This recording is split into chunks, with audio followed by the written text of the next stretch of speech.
সকাল সকাল ছাদের ঘুম রাইখা গেছি কাজে যাওয়ার পরে এতটা বৃষ্টি ধারণার বাইরে। তো বৃষ্টিটা যেহেতু হবি রাত্রে বা সকালে তাহলে আরেকটু ঘুমাইতে পারতাম। তো ছাতা ছিল না, এই যে ছাতা কিনছি মাত্র, ছাতা কিনে তারপর বাসা যেতেছি। কিছু করার নাই, এতটা বৃষ্টি ধারণার বাইরে। দেখেন মানে এই ইতালিতে এখন থেকে এই আগামী মাস থেকে প্রচুর পরিমাণে বৃষ্টি হবে। আপনার প্রতিদিন একবার না একবার বৃষ্টি হবেই।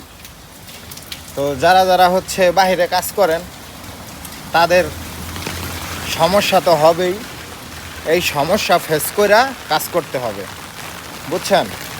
মানে এতটা বৃষ্টি কি বলবো আর। সর্বশেষ ছাতা কেনাই লাগলো। আগে একটা ছাতা কিনছিলাম, ছোট ভাই গিফট করছিল, তো সেই ছাতাটা চুরি হয়ে গেছে, এখন আবার নিজের কেনা লাগলো। কপাল খারাপ। তো যাই হোক, এটা কোনো ব্যাপার না, এইগুলা ফেস করে চলতে হবে ইউরোপের মাটিতে। তো দেখেন কি বৃষ্টি, প্রচুর পরিমাণে বৃষ্টি হচ্ছে। তো ভালো থাকবেন সবাই, সুস্থ থাকবেন, আর আমাদের জন্য দোয়া করবেন।